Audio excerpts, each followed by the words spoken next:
आकाश भैया, अपना मकान कितने में बिक जाएगा, कोई आइडिया है आपको? युवराज ने बड़े भाई से अखबार पढ़ते हुए पूछा। छोटे, क्यों पूछ रहा है तू? बढ़िया मकान तो बनाया है बाबूजी ने। दिल्ली का पास इलाका है, तू कहाँ जाने की सोच रहा है? भैया, अब दिल्ली में पहले जैसी बात कहाँ रही। सब कुछ कितना कंजेस्टेड हो गया है। ये देखो, ग्रेटर नोएडा में कितने अच्छे विला बन रहे हैं। सारी सुविधाएं हैं, मॉल, रिसोर्ट, स्कूल, हॉस्पिटल, सब कुछ एक ही जगह। और अब तो एयरपोर्ट भी बन रहा है। सोच रहा हूँ ये मकान बेचकर ग्रेटर नोएडा में 2 विला बुक कर दूँ। अब बच्चे भी हाई सोसाइटी में रहना चाहते हैं। आज प्रॉपर्टी डीलर से पता कीजिए क्या रेट चल रहा है। वैसे बाबूजी ने बढ़िया 3 मंजिला मकान बनाया है, खूब बढ़िया पैसे मिल जाएंगे। तू ठीक कह रहा है युवराज, बहुत दिनों से तेरी भाभी भी पीछे पड़ी हैं कि अब नया घर ले लीजिए। मैं बात करके बताता हूँ तुझे। पर भैया, माँ जी मानेंगी क्या? उनकी तो जान इस घर में बसी है। उनसे तो बात कर लो पहले, युवराज की पत्नी ने जेठ से कहा। तुम टेंशन न लो, माँ क्यों मना करेंगी। अब माँ ने तो अपनी मर्जी से अपनी ज़िंदगी जी ली, अब हमारी भी तो कुछ इच्छाएं हैं। ओम शांति निवास के घर में ओम प्रकाश के पुश्तैनी मकान को बेचने की प्लानिंग उनके ही दोनों बेटे कर रहे थे। अपने बेटों के प्लान से बेखबर शांति देवी रोज की तरह पूजा पाठ निपटाकर बैठक में आराम से बैठकर अखबार पढ़ रही थीं। तभी उनकी नज़र अखबार में निकले एक विज्ञापन पर गई, जहां पेंट की जानी मानी कंपनी काफ़ी अच्छा डिस्काउंट दे रही थी। शांति देवी बहुत दिनों से घर को पेंट कराने की सोच रही थी। फिर दिवाली भी करीब थी। पिछले साल बेटी की शादी के कारण बात टल गई थी, पर इस बार उन्होंने सोच लिया कि अब दोनों बेटों से कहेंगी कि पेंट की तैयारी शुरू कर लें। उन्होंने आकाश को आवाज़ लगाई तो साथ में युवराज भी आ गया। क्या हुआ माँ, आपने बुलाया? हाँ आकाश बेटा, बहुत साल हो गए हैं, घर का वाइट वॉश नहीं हुआ। ये देखो, बहुत अच्छा डिस्काउंट मिल रहा है। फिर इस दिवाली बेटी दामाद भी आएंगे, उससे पहले ही घर की साफ सफाई अच्छे से हो जाएगी। तेरे बाबूजी तो हर 2 साल बाद घर में रंग रोगन करवाते थे, तो तुम दोनों को फुर्सत ही नहीं कि अपने घर के बारे में भी थोड़ा सोचो। अरे माँ, अभी ऑफिस को देर हो रही है, शाम को बात करते हैं। दोनों बेटे माँ की बात को अनसुना करके चले गए। अगले दिन आकाश ने युवराज को बताया कि छोटे, हमारे मकान के दाम तो अच्छे मिल जाएंगे। बिल्डर से 4 करोड़ की बात हुई है।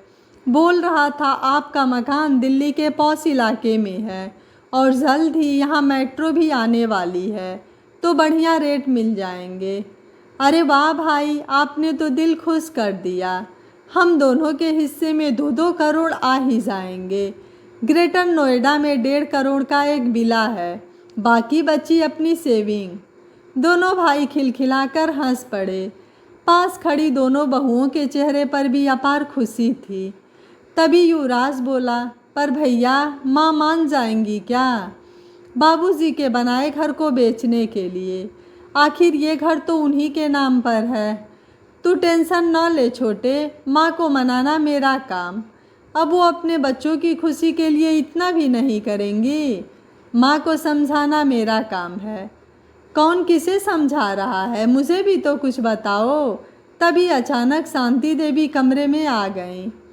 अब तो दोनों बेटों और बहुओं को कोई बहाना बनाना न आया और आकाश ने माँ से बोल दिया, माँ, मैं कल पेपर बनवा कर ले आऊँगा, आप बस साइन कर देना।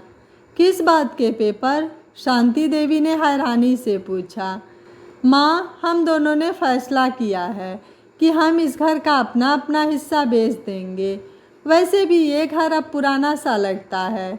हमने सोच भी लिया है, ग्रेटर नोएडा में 2 विला बुक कर देंगे। दोनों का हिस्सा अलग अलग हो जाएगा। ये किस हिस्से की बात कर रहा है तू आकाश?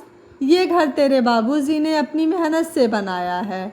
उनकी आत्मा बसती है इस घर में। एक एक ईंट पर उनके खून पसीने का अक्स दिखता है मुझे। और तू उस शख्स की बोली लगाना चाहता है?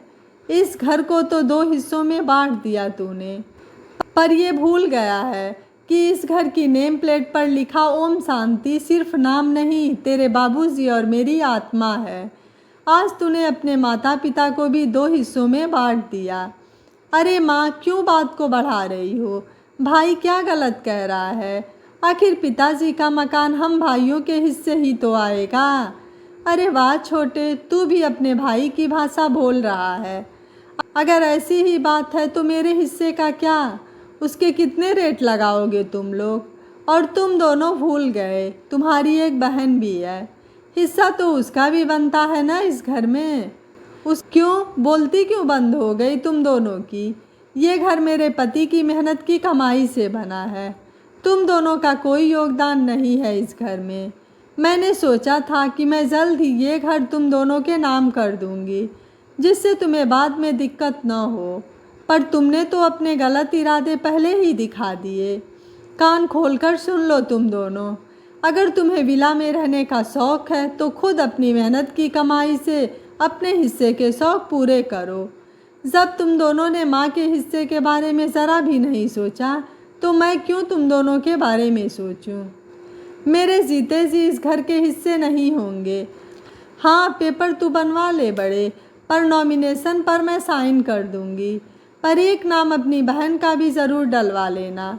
और विला में रहने के लिए तुम दोनों मेरी मौत का इंतज़ार तो कर ही सकते हो, क्योंकि जीते जी तो तुम शांति को ओम से अलग कर नहीं सकते। माँ की आंखों से आंसुओं की धारा बह रही थी, पर पास खड़े दोनों बेटे और बहुएं आत्मग्लानि से ज़मीन में गड़े जा रहे थे। दोस्तों, अपने मेहनत से कमाई प्रॉपर्टी को कभी भी अपने जीते जी अपने बच्चों में ना बांटें और ना ही उनके नाम करें, क्योंकि कई बार बच्चे माता पिता की भावनाओं को आहत करने में कोई कसर नहीं छोड़ते हैं। क्या आपको शांति जी का फैसला सही लगा? आप मुझे अपनी राय कमेंट बॉक्स में ज़रूर दीजिएगा। वीडियो पसंद आया है तो वीडियो को लाइक करें, शेयर करें एंड चैनल को सब्सक्राइब करें। Thank you for watching. मिलते हैं अगली कहानी में।